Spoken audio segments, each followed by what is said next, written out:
बिस्मिल्लाहिर्रहमानिर्रहीम। आज हमने जो चीज़ डिस्कस करनी है वो है कोरोना वायरस के बारे में। आज हम कोरोना वायरस की स्ट्रक्चर, इसका मोड ऑफ एक्शन और इसका अल्टीमेट जो इफ़ेक्ट होता है उसके ऊपर थोड़ी सी बात करेंगे।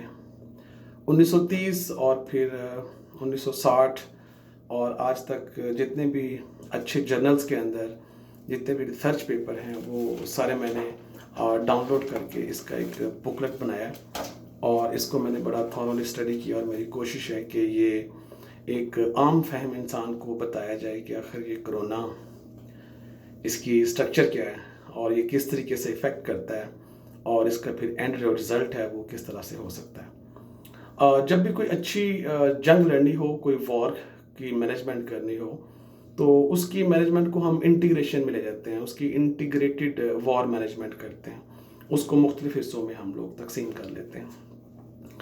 सबसे पहले हम देखते हैं कि क्या ये दुश्मन हमारा दुश्मन ही है। जब ये बात तय हो जाती है तो फिर हम उस दुश्मन की पावर्स को देखते हैं कि आखिर इस दुश्मन की पावर कितनी है, ये किस हद तक जा सकता है हमारे साथ मुकाबला करने में। और तीसरा है कि हम इस मुकाबले को किस तरीके से अब रोक सकते हैं। और तीसरी बात जो इसमें बहुत इम्पॉर्टेंट होती है वो होती है मौसम की, कि आया दुश्मन जो हमारे ऊपर अटैक कर रहा है वो इस मौसम में साजगार है भी कि नहीं। तो क्योंकि हमने यहाँ पे बात करनी है कोरोना वायरस में, तो फिर कोरोना की इंटीग्रेशन जो मैनेजमेंट है उसके अंदर तीन चीज़ें जो समझना है ना, वो एक आम फहम आदमी के लिए बहुत ज़रूरी होती हैं। सबसे पहले हम जो बात करेंगे वो इसकी स्ट्रक्चर के बारे में बात करेंगे कि आखिर ये है चीज़ क्या। वायरस जो होता है, बेसिकली हम ज़िंदगी के तमाम जो ऑर्गेनिजम्स हैं उनको दो डिविजन्स के अंदर हम उसे डिवाइड करते हैं। एक को हम कहते हैं मल्टी सेलुलर और दूसरे को हम कहते हैं यूनिसेलुलर। मल्टी सेलुलर के अंदर हम तमाम इंसान, बड़े जो हैं, चरिंद परिंद, दरख्त जो हैं, सब आते हैं। और जो यूनिसेलुलर हैं उनके अंदर बैक्टीरिया आते हैं और फिर ये वायरस आते हैं। अब जो यूनिसेलुलर हैं उनके अंदर जो वायरस हैं ये कभी लिविंग भी होते हैं और नॉन लिविंग भी होते हैं। This is a debatable point. तीन जो चीज़ें होती हैं वो ज़िंदगी की शर्त होती हैं। एक तो ये मोटाइल होने चाहिए, हरकत करने चाहिए एक जगह से दूसरी जगह पे। दूसरा ये रेस्पायरेशन करनी चाहिए, इनको सांस लेना चाहिए। और तीसरी जो वजह होती है ज़िंदगी की, जो साइन होता है, दैट इज़ रिप्रोडक्शन, कि उन्हें रिप्रोड्यूस भी होना चाहिए। अब जो वायरस होते हैं ये सांस भी नहीं लेते और ये हरकत भी नहीं करते, बट इनकी जो तीसरी बात है कि जब इन्हें ऑर्गेनिजम्स के अंदर कोई ऐसा माहौल मिलता है तो वहाँ पे ये रिप्रोड्यूस करते हैं, इसलिए हम इन्हें कभी कभी लिविंग भी मान लेते हैं। अब बात हम करते हैं कोरोना वायरस की। इसकी जो स्ट्रक्चर होती है, तो ये एक राउंड शेप का बॉल होती है, जो कि आमतौर पे 80 से लेके 120 नैनोमीटर्स इसका डायमीटर होता है।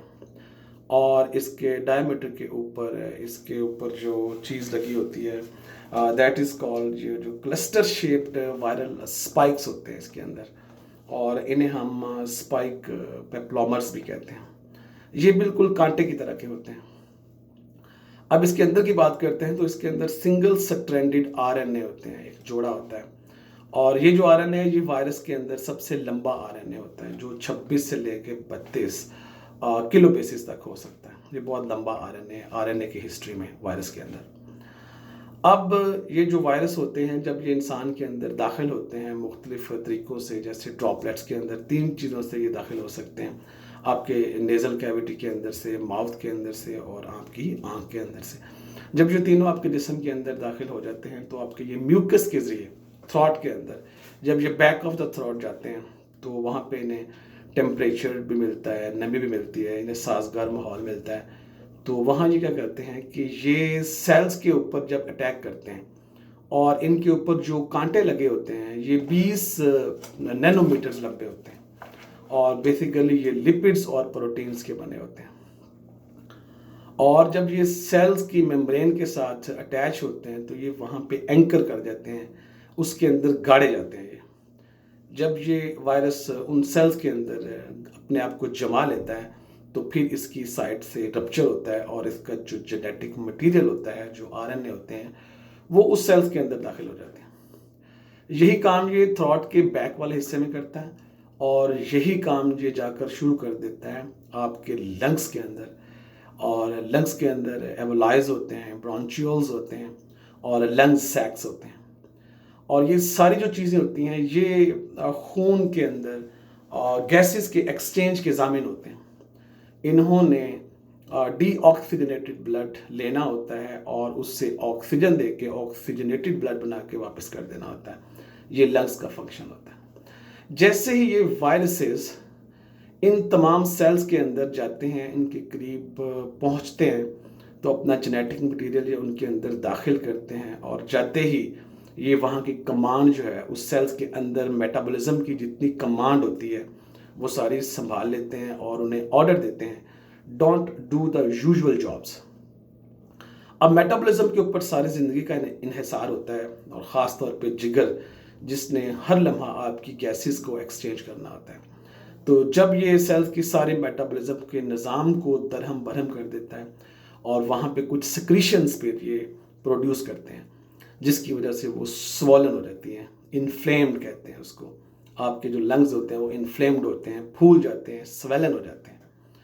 और इस तरह जब ये एवोलाइज होते हैं, ब्रोंकियोल्स होते हैं और लंग सैक्स जो होते हैं, इनका सरफेस एरिया बहुत ज़्यादा होता है क्योंकि खून ने यहाँ आके अटैचमेंट करनी होती है और वापस उसने अपने रास्ते पर वापस चले जाना होता है। अब पीछे से जब लहू की खून की डिमांड बहुत ज़्यादा होती है कि मुझे ऑक्सीजनेटेड करके वापस भेजो, और इस हालत के अंदर आपका जो सारा लंग्स का सिस्टम है वो आपको इस बात की इजाज़त ही नहीं दे रहा होता कि आप ये सारा काम करें, क्योंकि उसके सारे के सारे जो मेटाबॉलिज्म है वो ये जो वायरस होते हैं इसका जो आरएनए सिंगल स्ट्रैंडेड मटेरियल होता है वो दरहम बरहम कर देता है। और इस तरीके से आपका जो लेवल है डिमांड और सप्लाई का ब्लड का वो बुरी तरह से मुतासर होता है। यहाँ तक मुतासर होता है वो कि जब उसकी परसेंटेज 20 से नीचे आती है तो हम इसे कहते हैं कि ये अब माइल्ड से लीथल की तरफ जाना शुरू हो गया।